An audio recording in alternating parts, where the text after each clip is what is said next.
Hello, welcome back to our ARP 2600 tutorial series, and we're doing preset deep dives. And today we're dealing with this sound.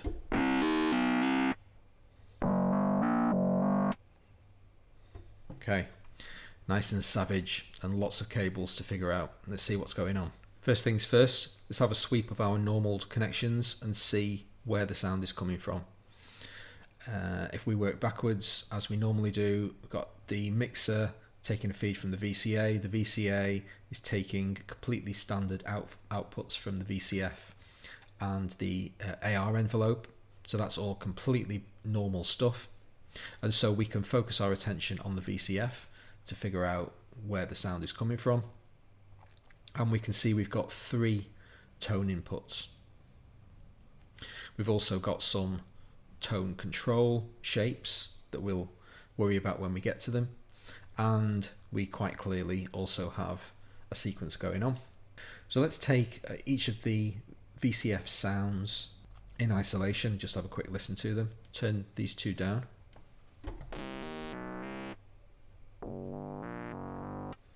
Absolutely standard ring mod.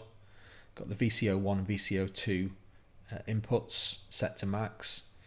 Both of these VCOs are operating in audible range, obviously. That one is not tuned at all. This one is very slightly fine-tuned. Each of the oscillators in turn has quite a few sliders turned up, and there's clearly some complexity to that sound. So we'll break it down as we go along, but for the purposes of looking at the VCF from its perspective, it's taking a signal from the ring mod, and that's what we're hearing. But since the ring mod isn't itself responsible for the generation of any of that tone, it's simply multiplying 2 other signals together. We don't have to worry too much about how it's making its sound. So we'll turn that one down, and now we'll have a look at VCO3, and this is where things get really interesting. Well, when I say VCO3, the VCF input normally labeled VCO3, but of course it's taking an input, so it's getting its sound from somewhere else. Let's figure out where. So if we trace this cable, we're coming out of the voltage processor of this output here, the second output down. And there's an awful lot going on in this voltage processor, so this is going to take a little bit of deconstructing. That's what we sound like. Okay, let's not worry about the sequencer side of things for now. Let's just try and figure out how the tone is being generated. Well, we can see that all of the outputs feeding into this output here are all linked together. So some combination of tones is being applied, is being mixed together from these various inputs to generate an output. Now let's just take a very brief moment to mention something about the voltage processor. When I did the video series, the tutorial on the voltage processor, there was something that I omitted to mention, and it's worth kind of covering here. Any individual input into the voltage processor is only ever capable of being output in 2 different locations. One, its equivalent output socket, and that happens 100% of the time. Every time you plug something in there, you're going to be able to hear its output. So into either of these inputs, you're going to be able to hear their mixed output here. That's always true. When you link sounds together, the only other place you're going to hear that sound be output is at the top of the link chain. So in the intermediate link steps, you don't hear this tone coming out of this particular input. So in the voltage processor's case, all of these inputs are linked together. All 3 link lights are on. So this sound down here, remember, only ever a maximum of 2 outputs. It's outputting to this jack here, which doesn't happen to be connected into anything, and it's outputting right at the very top of the chain as well. Which means that for our purposes, as we're currently talking about this slot here being fed by this output here, this bottom input, whatever is coming from this sound here, is not having an effect. We are not currently hearing it. We can try to prove that kind of destructively by messing with the settings on input 1 and see if we can have any effect on the tone.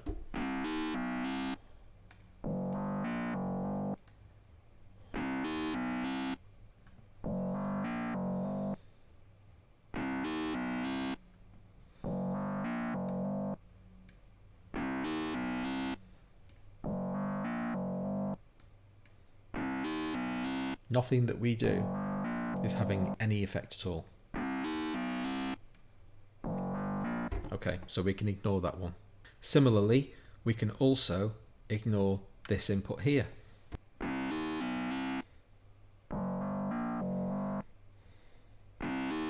Doesn't matter what we feed into this cable here, it's not going to have any effect on the sound because it's not outputting from this socket here.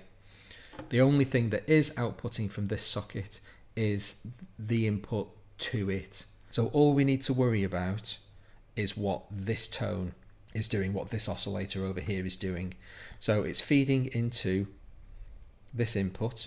We have a modulation effect. We're going to have to worry about that in a minute.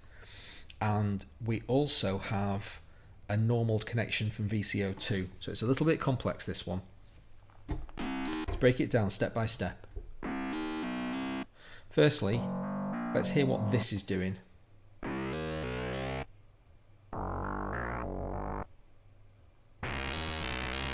So this is having, it's a very low tone, but it is still audible and it's still cycling really quickly as far as an LFO is concerned. It's having a kind of medium frequency oscillator effect on the pitch of VCO1. So down here it's just having that. It's quite nice. So that's VCO2 sine wave feeding into VCO1 and having an FM effect on the pitch.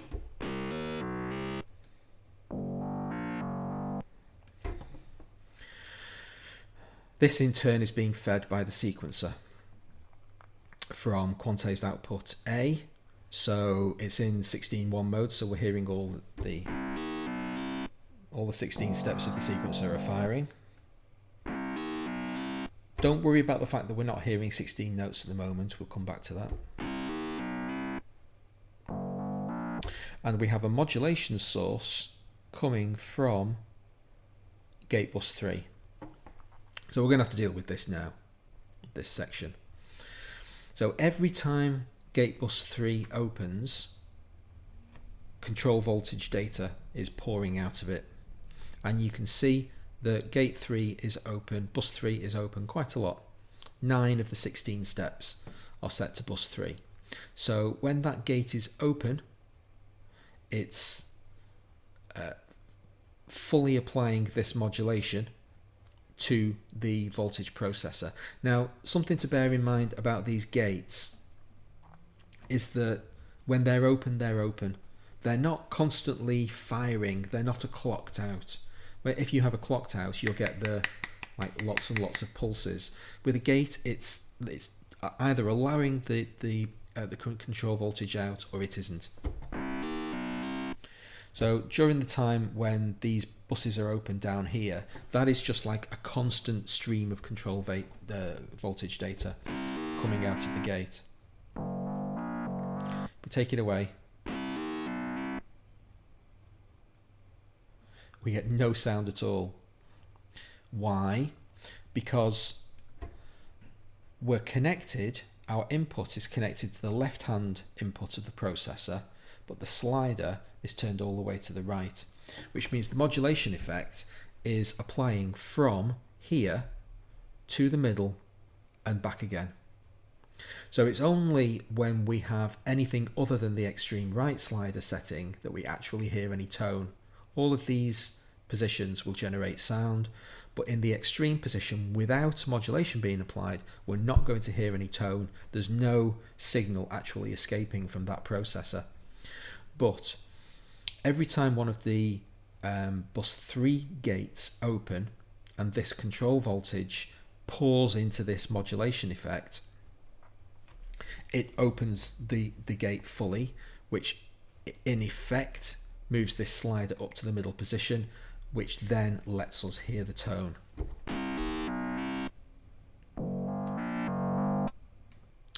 That's this input here dealt with. Let's reset the preset, turn that down and that down, and now we'll deal with this slider here. Don't think noise gen. It's not noise gen, it's been overridden, it's something else. Let's have a look what. Got this cable coming out of this output here. Now then, this is a big deal. When we talked earlier about the linked outputs, the top of the tree gets all of the signals. So every one of these inputs is being summed together to generate an output here.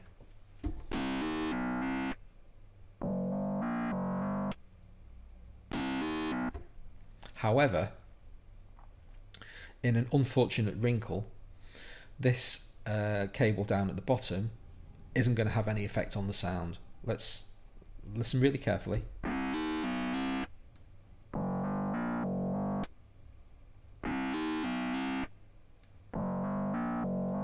Now this is one of those situations where that's a useless cable and it could be taken away and have no effect on the preset. But if we map a keyboard slider to this control here,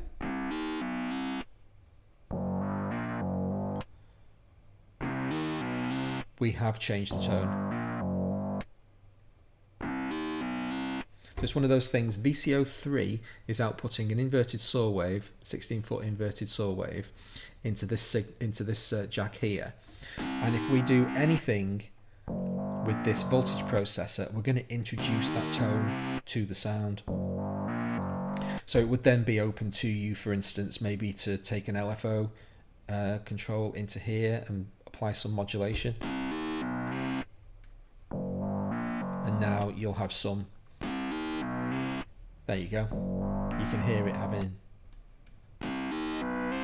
There it is. You can hear it cycling in and out with the LFO.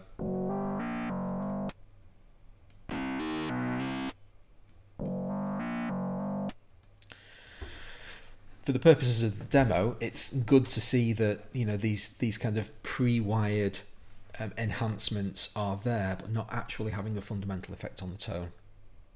Let's move up to the next step. What's this one doing? So this is VCO2's output coming in here. Again, got no modulation, so as things stand, it's having no effect on the tone. But it's there.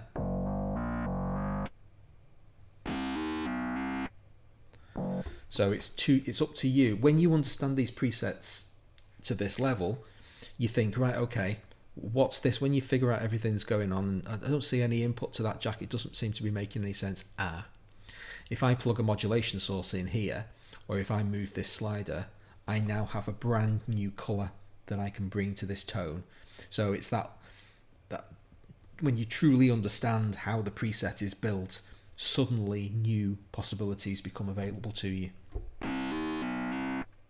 So the only two sounds actually contributing to this tone are the top two. We've seen VCO1 feeding in here, and that's being modulated by gate 3, which is basically open for 9 of the 16 steps.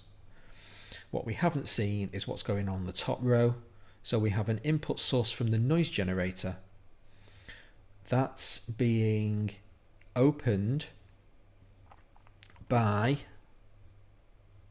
the clocked gate 1 out. So now we're getting a clock signal, which is fed in turn from our pulse width, which is allowing us to hear some noise.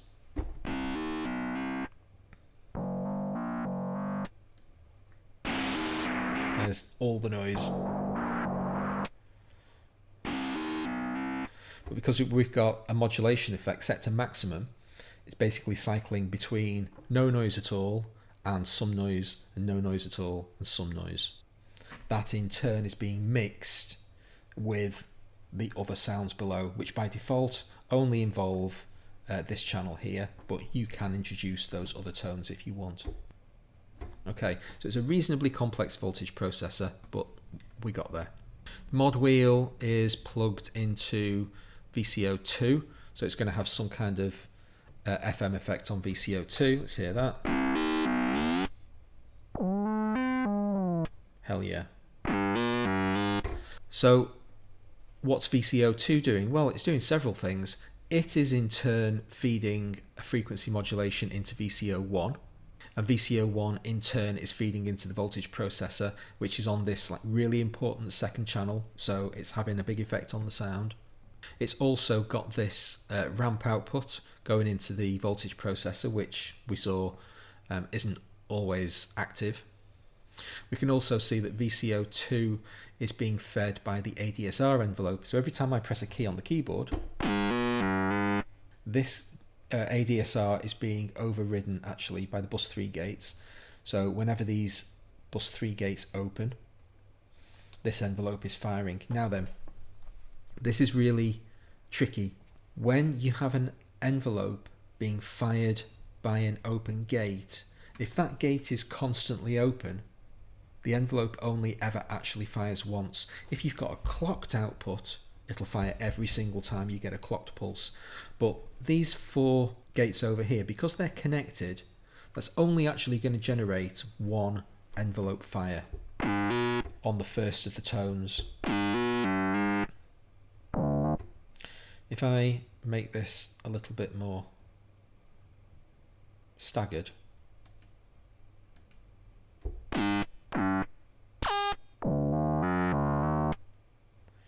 fire, fire, fire, fire, and then all of these remain kind of non-fired.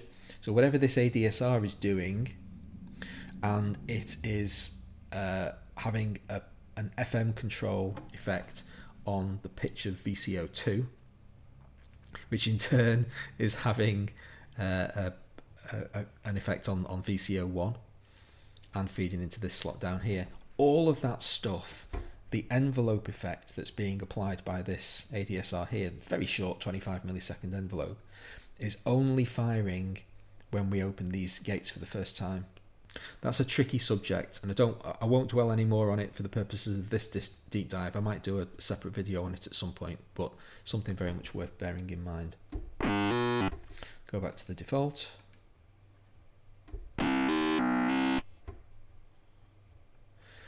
Standard gate coming into the sequencer start, trigger coming into the reset. We've dealt with that multiple times before, don't need to worry about that too much. These quantized outputs, 3 quantized outputs, all feeding into the 3 VCOs. That's all very straightforward. We've got some sequencer outputs over here. This is a bit fruity. So we've seen the sequencer output has an exaggerated effect and non-quantized control voltage outputs, and that's feeding into VCF.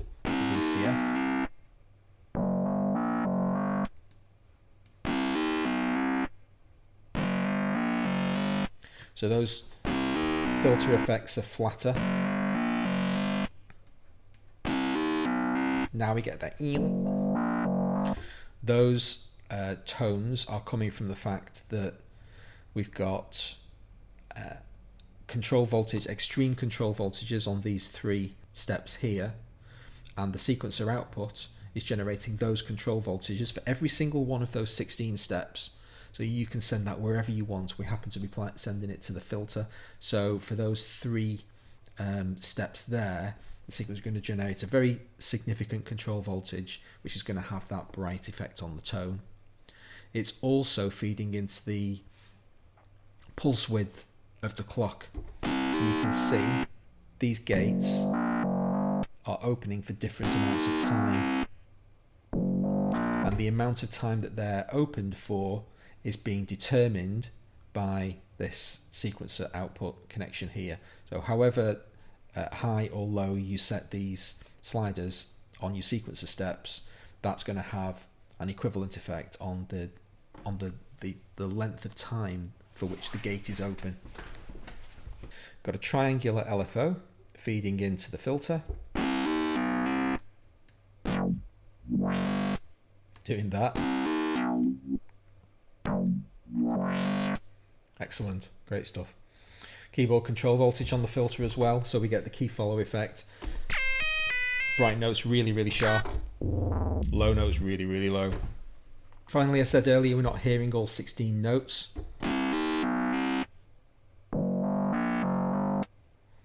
We're hearing all the gate 3 notes, and we're hearing a little pop. The gate 3 is attached to this jack here on the AR envelope. That's what's allowing the master envelope to fire, which in turn is feeding into the VCA. So it's gate 3 opening that's causing the envelope to fire. So we're hearing all the envelope 3s. Sorry, we're hearing all the bus 3s. That pop that we're hearing is coming from the filter being set to such an extreme level. Turn this down.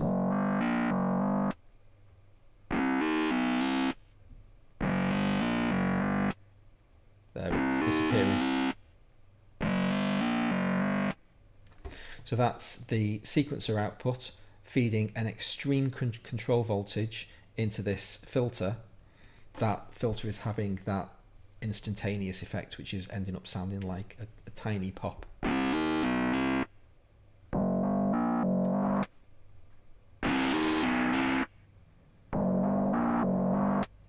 Really interesting sound, complex. This is a deep one, I like it. I hope that's been useful to you. Join me next time for another preset deep dive. Hope to see you then. Thanks very much for watching.